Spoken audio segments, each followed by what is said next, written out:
And the Daily Telegraph, actually, the editor of the Daily Telegraph pursued me. You know, he followed me all the way to Los Angeles, and I think they wrote 3 editorials demanding that Warner Brothers cancel this movie forthwith. Was the word he used.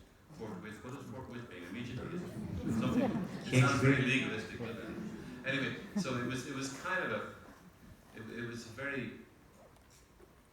very sulphurous. I could put it that way. You know. It could have made me uncomfortable, but I did stand by the movie and liked it a lot. You know.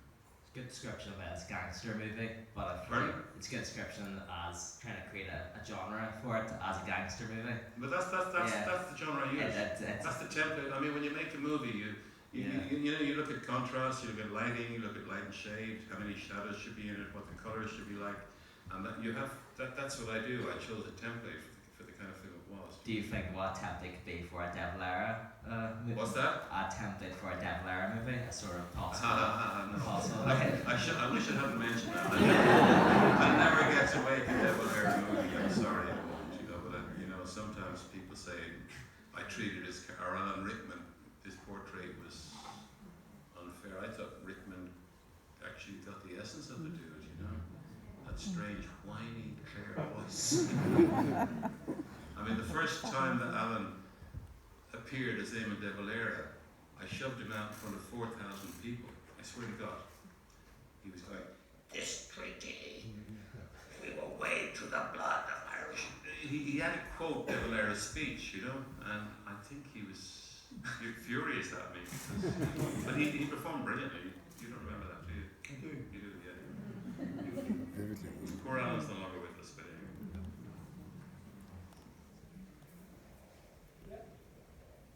Right. Can I ask what you are working on next? What's in the paint and what you are excited most about? You, Stephen. What? What are you working on next? What are you most excited about? The both of you. Both of us. I don't. Well, I'm writing fiction at the moment. There's a movie I want to make. I don't know if I get to make it. It's a difficult time for the kind of films that we used to make. So I'll pass that question over to Stephen. Well, to be honest, I don't mean this. I've just turned down about 5 things, just because they're not the kind of films that I want to do, or but I am doing another. This year I did a production of Cramp's Last Tale by Beckett, and it's coming back in the autumn in the Gaiety Theatre in Dublin. So yeah, I'll keep doing that until the ghost of Beckett decides to kill me. So we would have the impression that it'd be easier to get money now for a film with all the streaming services, like all these. If you look, for example, at that most recent Neeson film, which I thought was quite embarrassing. The depiction of 1970s. No, I know, and it's all I'm telling you is, if you get into the streamers, it's easy to make a film, but then they won't appear in the cinema. And if you try and make an independent movie that will be in the cinema, at the moment it is almost impossible to get the financing. And some directors, like Paul Greengrass, not have accepted and said, look, they'll get a big audience if they put it on Netflix. I know.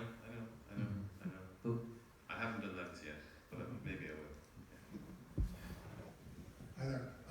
I recently listened to the soundtrack of the movie Company of Wolves, and I thought it was really remarkable.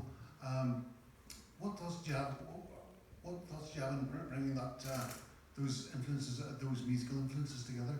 Oh, well, that was George Fenton, Yes. Yeah, and it was quite beautiful. And I think he followed some Beethoven quartets towards the end. George is very, very literate. Very kind of huge kind of range of musical. What's the word I'm looking for? Intelligence, and I was so lucky that he came up with that score. Yeah, it's a fantastic mix and blend of there's choral music, and obviously there's fantasy elements in there as well. Mm-hmm. It's it's remarkable even long after they. Yeah, it's quite classical actually, isn't it? Yes. It's quite classical, which I loved actually, yeah. And I haven't been able to work with George since. George is doing a lot of work with Ken, or was with Ken Loach before.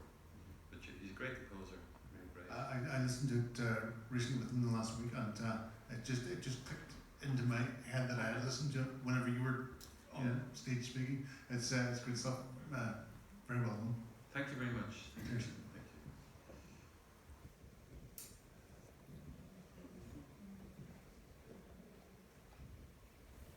Thank you. Hey, Neil, you seem to have had an awful lot of admiration for Stephen as an actor. And my question was just, with the likes of Stephen, with other actors, do you find that having that kind of actor in mind for a role? Yeah. So you mentioned that you wrote a few things for Stephen. If you have Helped you connect with the reality of making the film?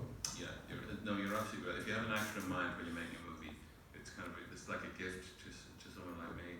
But I would say particularly to a writer, I wouldn't know somebody who just directs. You know what I mean? I mean, when I made Mona Lisa, I rewrote that entire script around. Once I'd met Bob Hoskins, I rewrote the whole script around Bob Hoskins. You know, and when I made The Butcher Boy, for example, I showed this. It was really interesting actually, because Pat McCabe.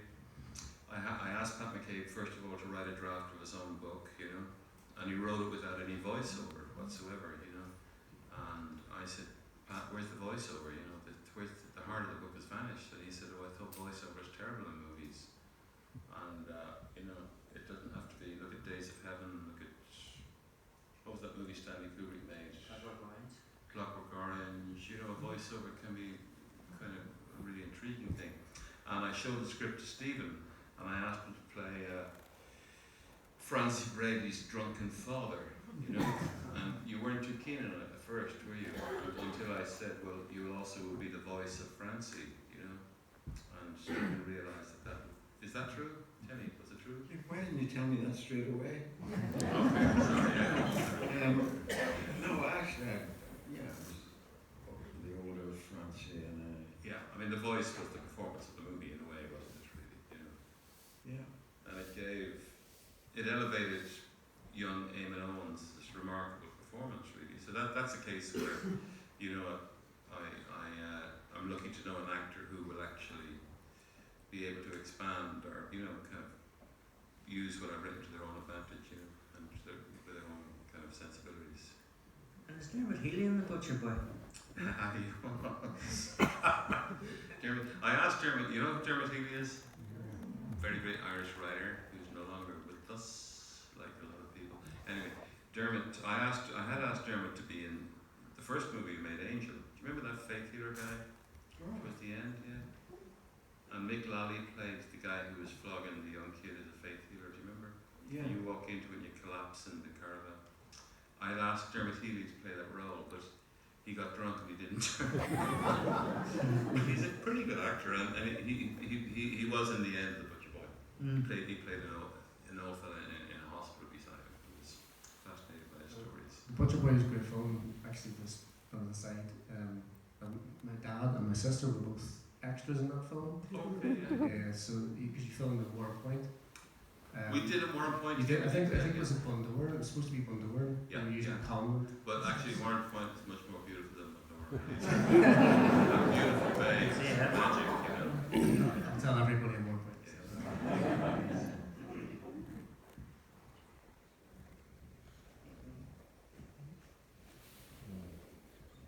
Just given the environment that we're in here tonight, I was at an event last night up in Belfast, the opening of Seamus Heaney's Centre for Queens, and Tim Wheeler from ASH talked about the influence that poetry had on his work as a musician. Yeah. Last week, Fergal Keane was here, the journalist, and talked about the influence poetry had on his work